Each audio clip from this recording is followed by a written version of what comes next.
Hello great മീഡിയാസിലേക്ക് സ്വാഗതം. Kerala box ഓഫീസിൽ ഇന്ന് ഓടുന്ന ചിത്രങ്ങളുടെ കളക്ഷൻ റിപ്പോർട്ടുകളുമായിട്ടാണ് നമ്മൾ വന്നിരിക്കുന്നത്. ഇന്ന് ഒക്ടോബർ 24. നമ്മുടെ ചാനൽ ഇതുവരെ സബ്സ്ക്രൈബ് ചെയ്തിട്ടില്ലെങ്കിൽ സബ്സ്ക്രിപ്ഷൻ ഒന്ന് പരിഗണിക്കണം. നിങ്ങളുടെ കട്ട സപ്പോർട്ട് അത്യാവശ്യമാണ്. അപ്പോൾ ആദ്യം പെറ്റ് ഡിറ്റക്റ്റീവിൻ്റെ കളക്ഷൻ റിപ്പോർട്ടുകളിലേക്ക് കടന്നു വരാം. 698 ഷോകളാണ് ഇന്ന് ട്രാക്ക് ചെയ്യപ്പെട്ടിരിക്കുന്നത്. 23,000-ഓളം ടിക്കറ്റുകളാണ് ഇന്ന് വിറ്റുപോയിരിക്കുന്നത്.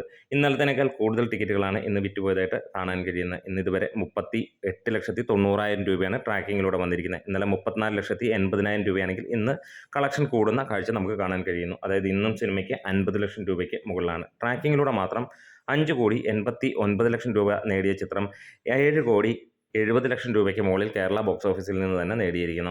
കേരള ബോക്സ് ഓഫീസിൽ നിന്ന് മികച്ച രീതിയിലുള്ള ഓട്ടം ഈ സിനിമയ്ക്ക് കിട്ടുമ്പോൾ വേൾഡ് വൈഡ് ആയിട്ടും സിനിമയ്ക്ക് ആ രീതിയിൽ തന്നെയാണ്. പക്ഷേ അപ്ഡേറ്റുകളൊന്നും തന്നെ പുറത്ത് വരുന്നില്ല എന്നുള്ളതാണ്. ഈ ഒരു സീസണിൽ ഇറങ്ങിയ ഏറ്റവും മികച്ച രീതിയിൽ കളക്ട് ചെയ്യപ്പെടുന്ന ചിത്രമായിട്ട് ഈ ഒരു സിനിമ മാറിയിരിക്കുന്നു. പ്രണീഷ് വിജയൻ സംവിധാനം ചെയ്ത ചിത്രം ഷറഫുദ്ദീനാണ് നായകൻ. ഷറഫുദ്ദീൻ്റെ തന്നെ കരിയറിലെ ഏറ്റവും മികച്ച ചിത്രമായിട്ട് തന്നെയാണ് ഈ ഒരു സിനിമ വന്നിരിക്കുന്നത്. ഏറ്റവും വലിയ കളക്ഷനായിട്ടാണ് സിനിമ വന്നിരിക്കുന്നത്. അടുത്തത് ബാൾട്ടിയുടെ കളക്ഷൻ റിപ്പോർട്ടുകളിലേക്ക് നമുക്ക് കടന്നു ചെല്ലാം.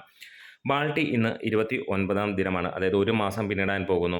22 ഷോകളാണ് സിനിമയുടേത് ഇതുവരെ ട്രാക്ക് ചെയ്യപ്പെട്ടിരിക്കുന്നത്. 500ഓളം ടിക്കറ്റുകൾ വിറ്റുപോയെന്നും 83,000 രൂപയോളമാണ് സിനിമയുടെ കളക്ഷനായി വന്നിരിക്കുന്നത്. ഇന്ന് 17% ഓക്യുപ്പൻസിയിൽ സിനിമയ്ക്ക് ലഭിച്ചിരിക്കുന്നത് ഏകദേശം 1,00,000 രൂപയ്ക്കടുത്ത് എന്നാണ് നമുക്ക് പറയാം. ഇന്നലെ 96,000 രൂപ നേടിയ സിനിമയ്ക്ക് ഇന്ന് ഇടിവ് തന്നെയാണ്. 7,73,00,000 രൂപയാണ് ട്രാക്കിങ്ങിലൂടെ മാത്രമായി സിനിമയ്ക്ക് ഇന്ന് വന്നിരിക്കുന്നത്. അതായത് 9 കോടിയും കടന്ന് 10 കോടിക്കടുത്തേക്ക് സിനിമ എത്തുന്നു എന്നുള്ളതാണ്. ബാൾട്ടി ഒരു ലോങ് റൺ തന്നെയാണ് നേടിയിരിക്കുന്നത്. ഉണ്ണി ശിവലിംഗം സംവിധാനം ചെയ്ത ഷെയ്ൻ നിഗമാണ് ഈ സിനിമയിലെ പ്രധാന കഥാപാത്രമായി എത്തിയിരിക്കുന്നത്. ഇത്ര ഒരു ലോങ് റൺ നമ്മൾ എക്സ്പെക്റ്റ് ചെയ്യാത്ത ചിത്രമായിരുന്നു. പക്ഷേ മികച്ച ചിത്രം എന്നുള്ള പേര് ആദ്യം തന്നെ ഈ സിനിമയ്ക്ക് ലഭിക്കുകയും പക്ഷേ കൂടുതൽ സിനിമകൾ വന്നതോടുകൂടി അതിന് കളക്ഷൻ കുറയുന്ന കാഴ്ചയും നമുക്ക് കാണാൻ കഴിയും. ഈ ഒരു ദീപാവലി കാലത്തിറങ്ങിയ അന്യഭാഷ ചിത്രങ്ങളിൽ മുൻനിരയിൽ നിൽക്കുന്ന ചിത്രമാണ് ഡീസൽ. 7ാം ദിനത്തിൽ ഈ സിനിമ ഓടുകയാണ്. 27 ഷോകളിൽ നിന്ന് 600-നടുത്തുള്ള ടിക്കറ്റുകൾ വിറ്റുപോയപ്പോൾ സിനിമയ്ക്ക് 90,000 രൂപയോളമാണ് ഇന്നത്തെ കളക്ഷനായി വന്നത്. സിനിമയ്ക്ക് ഇന്നലത്തെ വെച്ച് നോക്കുമ്പോൾ ഏകദേശം ഡബിൾ കളക്ഷനാണ്. ഇന്നലെ 51,000 രൂപ മാത്രമാണ് സിനിമയ്ക്ക് വന്നിരുന്നത്. കേരള ബോക്സ് ഓഫീസിൽ നിന്ന് 10 ലക്ഷം രൂപയോളമാണ് സിനിമ ഇതിനോടെ നേടിയിരിക്കുന്നത്. അതായത് ശരിക്കുമുള്ള കളക്ഷൻ നോക്കുമ്പോൾ 15 ലക്ഷം രൂപയോളമായിരിക്കാം സിനിമയ്ക്ക് നേടാൻ കഴിഞ്ഞിട്ടുള്ളത് എന്ന് തന്നെ പറയാം. ഡീസലും ബൈസനും ഡ്യൂഡ് ഇറങ്ങിയതിനകത്തിൽ ഡ്യൂഡ് എന്ന ചിത്രമാണ് നമ്പർ 1 ആയി നിൽക്കുന്നത്. ഡ്യൂഡിൻ്റെ കളക്ഷൻ റിപ്പോർട്ടുകളിലേക്ക് കടന്നു വരാം. ഡ്യൂഡിനും ഇന്ന് 8ാം ദിനമാണ്. 312ഓളം ഷോകളാണ് സിനിമയുടേതായി ട്രാക്ക് ചെയ്യപ്പെട്ടിരിക്കുന്നത്. 6,900-ന് മുകളിലുള്ള ടിക്കറ്റുകൾ വിറ്റുപോയിരിക്കുന്നു. ഇന്ന് 10,98,000 രൂപയോളമാണ് സിനിമയ്ക്ക് വന്നിരിക്കുന്നത്. അതായത് 11 ലക്ഷം രൂപ സിനിമ ഇതിനോടകം തന്നെ ടച്ച് ചെയ്തിരിക്കുന്നു. ഇന്നലെ 15,78,000 രൂപ വന്നിടത്ത് ഇന്ന് ഇടിവ് തന്നെയാണ് കാണാൻ കഴിയുന്നത്. ട്രാക്കിങ്ങിലൂടെ മാത്രമേ കേരള ബോക്സ് ഓഫീസിൽ നിന്ന് 2,70,00,000 രൂപ നേടിയ ചിത്രം പുറത്ത് വരുന്ന കണക്കുകൾ പ്രകാരം 3,30,00,000 രൂപയ്ക്ക് മുകളിലാണ് കേരളത്തിൽ നിന്ന് മാത്രം നേടിയത്. സിനിമ 100 കോടിയും കടന്ന് വമ്പൻ വിജയമായി മുന്നോട്ട് പോകുന്ന കാഴ്ച കാണാൻ കഴിയുന്നു. കീർത്തീശ്വരൻ സംവിധാനം ചെയ്ത പ്രദീപും മമിതയും പ്രധാന കഥാപാത്രങ്ങളെത്തിയ ഈ ഒരു ചിത്രം ഇന്ന് വലിയ രീതിയിലുള്ള ഒരു സക്സസ്സാണ് കേരളത്തിലും നമുക്ക് കാണാൻ കഴിയുന്നത്. വേൾഡ് വൈഡ് ആയിട്ടും സിനിമയ്ക്ക് മികച്ച രീതിയിലുള്ള അഭിപ്രായങ്ങളും കാര്യങ്ങളുമായിട്ട് തന്നെ മുന്നോട്ട് പോകുന്ന കാഴ്ചയും കാണാം. 23ാം ദിനത്തിലേക്ക് എത്തിയിരിക്കുകയാണ് ഈ ഒരു കാന്താര എന്ന ചിത്രം. 608ഓളം ഷോകളാണ് ഇന്ന് ട്രാക്ക് ചെയ്യപ്പെട്ടിരിക്കുന്നത്. 15,500ഓളം ടിക്കറ്റുകൾ വിറ്റുപോയപ്പോൾ സിനിമയ്ക്ക് 10% ഓക്യുപ്പൻസിയിൽ 25,23,000 രൂപ കേരള ബോക്സ് ഓഫീസിൽ നിന്ന് നേടാൻ കഴിഞ്ഞു. ട്രാക്കിങ്ങിലൂടെ മാത്രമായി 48,96,00,000 രൂപയാണ് കേരള ബോക്സ് ഓഫീസിൽ നിന്ന് സിനിമ നേടിയിരിക്കുന്നത്. അതായത് 57 കോടി കടന്ന് സിനിമ കേരള ബോക്സ് ഓഫീസിൽ നിന്ന് മുന്നോട്ട് പോകുന്നു എന്നുള്ളത് തന്നെയാണ്. വേൾഡ് വൈഡ് ആയിട്ട് സിനിമ 800 കോടി കടന്നിരിക്കുന്നു. സിനിമയ്ക്ക് തമിഴ്നാട്ടിലും സിനിമയ്ക്ക് ഏകദേശം 75 ലക്ഷം രൂപയ്ക്ക് മുകളിലേക്ക് എത്തിയതായിട്ട് കണക്കുകൾ വരുന്നു.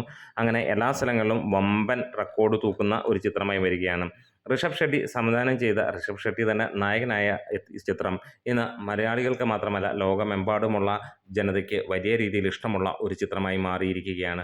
സിനിമ 1000 കോടിയിലേക്ക് എത്തുമോ എന്നുള്ള ഒരു ചോദ്യം തന്നെയാണ്. അതിനുവേണ്ടി നമ്മൾ കാത്തിരിക്കുകയാണ്. എന്തായാലും ഫൈനൽ റൺ നമ്മൾ 1000 എത്തുമെന്നുള്ള പ്രതീക്ഷയില്ലെങ്കിലും തീർച്ചയായും സിനിമ 900 കോടി കടക്കും എന്നുള്ളത് ഉറപ്പിക്കുകയാണ്. ഒരുപക്ഷെ ഒരു ലോങ് റൺ വരികയാണെങ്കിൽ 1000 കോടിയും സിനിമ ടച്ച് ചെയ്യും. അങ്ങനെ വരികയാണെങ്കിൽ സൗത്ത് ഇന്ത്യയിൽ വീണ്ടും ഒരു 1000 കോടി പിറക്കുന്ന കാഴ്ച നമുക്ക് കാണാൻ കഴിയുമെന്നുള്ളതാണ്. ഫെമിനിസ്റ്റ് ഫാത്തിമ 15ാം ദിനത്തിലേക്ക് കടന്നിരിക്കുകയാണ്. ഒരു കുഞ്ഞൻ സിനിമയുടെ ലോങ് റൺ. വളരെ കുറച്ച് ഷോകൾ മാത്രമേ ഉള്ളൂ. ഇന്ന് ഒറ്റ ഷോയാണ് ട്രാക്ക് ചെയ്യപ്പെട്ടിരിക്കുന്നത്. അതിനകത്തിൽ തന്നെ 15 പേർ ടിക്കറ്റ് എടുക്കുന്നു എന്നുള്ളത് മാത്രമാണ് നമുക്ക് ട്രാക്കിങ്ങിലൂടെ കാണാൻ കഴിയുന്നത്. ഏകദേശം 4,000 രൂപയോളമാണ് സിനിമയുടെ കളക്ഷനായി പുറത്തു വരുന്ന കണക്കുകളും. ഇന്നലെ 10,000 രൂപ ഉണ്ടായിരുന്നു. അതിന് തൊട്ട് മുമ്പത്തെ ദിവസം 13,000 രൂപ, അതിന് തൊട്ട് മുമ്പത്തെ ദിവസം 8,000 രൂപ. അങ്ങനെ പോയ ചിത്രം ഇന്ന് 22 ലക്ഷം രൂപ മുകളിലാണ് ട്രാക്കിങ്ങിലൂടെ മാത്രം നേടിയിരിക്കുന്നത്. എന്താണേലും സിനിമ കേരള ബോക്സ് ഓഫീസിൽ നിന്ന് 40 ലക്ഷം രൂപയും കടന്ന് മുന്നോട്ട് പോവുകയാണ്. ബൈസൺ കാലമാടൻ എന്ന ചിത്രം അന്യഭാഷാ ചിത്രമായി വന്ന് ഇന്ന് 8ാം ദിനം ഓടുന്ന ചിത്രം സെക്കൻഡ് പൊസിഷനിലാണ് ദീപാവലിക്കാലത്ത്. 164 ഷോകളിൽ നിന്ന് 4000ത്തോളം ടിക്കറ്റുകൾ ഇന്നും സിനിമയ്ക്ക് വിറ്റുപോയപ്പോൾ 6,07,000 രൂപയോളമാണ് സിനിമയുടെ കളക്ഷനായി വന്നിരിക്കുന്നത്. കേരള ബോക്സ് ഓഫീസിൽ നിന്ന് സിനിമ 1 കോടി കടന്നിരിക്കുന്നു. ട്രാക്കിങ്ങിലൂടെ മാത്രം 73,37,000 രൂപ സിനിമ നേടിയിരിക്കുകയാണ്. ബൈസൺ ഒരു വലിയ വിജയമായിരിക്കുകയാണ്. ഒരു കണ്ടന്റ് ഓറിയൻറ്റഡ് സിനിമ എന്നുള്ള പേര് തന്നെയാണ് സിനിമയ്ക്ക് വന്നിരിക്കുന്നത്.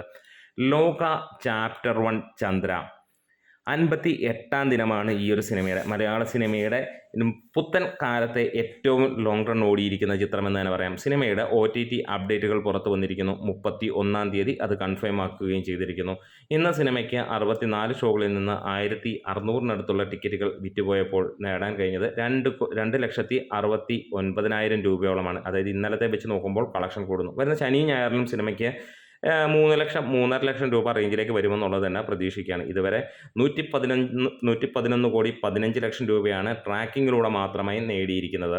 കേരള ബോക്സ് ഓഫീസിൽ നിന്ന് 124 കോടിയിലേക്ക് സിനിമ ഫൈനൽ റണ്ണിന് മുന്നായിട്ട് ടച്ച് ചെയ്യുമെന്നുള്ളതാണ്. വേൾഡ് വൈഡ് ആയിട്ട് 304 കോടി കടക്കും എന്നുള്ളതുമാണ് പുറത്തു വരുന്ന റിപ്പോർട്ടുകൾ. എന്തായാലും ഒരു ഗംഭീര ലോങ് റണ്ണുമായിട്ട് വരുന്ന ചിത്രം. എന്തായാലും 65 ദിനങ്ങൾ പിന്നിട്ടിട്ട് മാത്രമേ കേരള ബോക്സ് ഓഫീസിൽ നിന്ന് പിൻവാങ്ങുകയുള്ളൂ എന്നുള്ളത് ഉറപ്പാക്കുകയാണ്. ഇതിനോടകം തന്നെ ഏറ്റവും കൂടുതൽ ഫുട്ഫോൾസും ഏറ്റവും കൂടുതൽ കളക്ഷനും ഏറ്റവും കൂടുതൽ ആളുകൾ കാണുകയും ഏറ്റവും കൂടുതൽ ഷോകൾ പ്രദർശിപ്പിക്കുകയൊക്കെ ചെയ്ത റെക്കോർഡ് ഈ സിനിമയ്ക്ക് നേടാൻ കഴിഞ്ഞു. ഇനി OTTയിലേക്ക് വരുമ്പോഴത്തേക്ക് മറ്റൊരു റെക്കോർഡ് കൂടി വരികയാണ്. മലയാളത്തിൽ നിന്ന് ആദ്യമായി 350 കോടിക്ക് മുകളിലുള്ള കളക്ഷൻ നേടുന്ന ആ ചിത്രമായി മാറുന്നു. ഒരുപക്ഷെ സിനിമയുടെ എല്ലാ റൈറ്റ്സും കാര്യങ്ങളും എല്ലാം വിറ്റുവരുമ്പോൾ ആദ്യമായി മലയാള സിനിമയിൽ 400 കോടി പിറന്ന കണക്ക് ഈ ഒരു ദുൽഖർ സൽമാൻ നിർമ്മിച്ച ചിത്രത്തിന് തന്നെയായിരിക്കും. എന്നാൽ ഇനി പാതിരാത്രിയുടെ കളക്ഷൻ റിപ്പോർട്ടുകളിലേക്കിട്ട് വരാം. പാതിരാത്രി ഇന്ന് 8ാം ദിനമാണ്. ഈ ഒരു സിനിമയ്ക്ക് 244 ഷോകളാണ് ഇന്ന് ഇതുവരെ ട്രാക്ക് ചെയ്യപ്പെട്ടിരിക്കുന്നത്. 4000ത്തോളം ടിക്കറ്റുകൾ വിറ്റുപോയപ്പോൾ 7,38,000 രൂപ സിനിമയ്ക്ക് നേടാൻ കഴിഞ്ഞിരിക്കുന്നു. ഇന്നലെ 11 ലക്ഷം രൂപയായിരുന്നു സിനിമയ്ക്ക് നേടാൻ കഴിഞ്ഞത്. അതായത് കേരള ബോക്സ് ഓഫീസിൽ നിന്ന് 1,65 ലക്ഷം രൂപ ട്രാക്കിങ്ങിലൂടെ വന്ന സിനിമ 2,30 ലക്ഷം രൂപയും കടന്ന് മുന്നോട്ട് പോവുകയാണ്. എന്നാലും മലയാള സിനിമയിലെ ഒരു വലിയ സക്സസ്സിലേക്ക് വീണ്ടും ഒരു ചിത്രവും കൂടി എത്തുന്നു എന്ന് തന്നെ പറയാം. രതീന സംവിധാനം ചെയ്ത് നവ്യയും സൗബിനുമാണ് കേന്ദ്ര കഥാപാത്രമായി ഈ സിനിമയിൽ എത്തിയിരിക്കുന്നത്. എന്തായാലും മലയാളികൾ നെഞ്ചോട് ചേർത്തു ഈ സിനിമ എന്നുള്ളത് തന്നെയാണ് ഇന്ന് ഇതിന് സൂചിപ്പിക്കുന്നത്. ഒരു കുഞ്ഞൻ സിനിമ തന്നെയാണ് ഇതും. വലിയ ബഡ്ജറ്റും കാര്യങ്ങളും ഒന്നുമില്ല. പക്ഷേ മികച്ച ഒരു അഭിപ്രായവുമായിട്ട് സിനിമ മുന്നോട്ട് പോവുകയാണ്. നമ്മുടെ വീഡിയോസ് ഇഷ്ടമെങ്കിൽ ഇതിനിടയിൽ ഒരു കാര്യം കൂടെ പറയാം. ഒന്ന് ലൈക്കും ഷെയറും സബ്സ്ക്രൈബും ഒക്കെ ചെയ്ത് തരണം. ഒപ്പം ഹൈപ്പ് കാര്യങ്ങൾ മറക്കരുത്. വരുന്ന ആഴ്ചകളിൽ പുത്തൻ സിനിമകൾ വരുന്നതാണ്. ഡയസീറ തുടങ്ങിയ ചിത്രങ്ങളുണ്ട്. അപ്പോൾ നിങ്ങളുടെ ഇഷ്ട ചിത്രങ്ങൾ ഏത്, അതേപോലെ കളക്ഷൻ നിങ്ങൾക്ക് അയക്കാൻ ആഗ്രഹിക്കുന്നത് ഏതൊക്കെ ചിത്രങ്ങളാണ്, അതൊക്കെ നിങ്ങളൊന്ന് കമൻസിലൂടെ പറയാം. നമ്മുടെ വീഡിയോസ് ഇഷ്ടമായി സപ്പോർട്ട് ചെയ്ത് തരണം. Elite medias.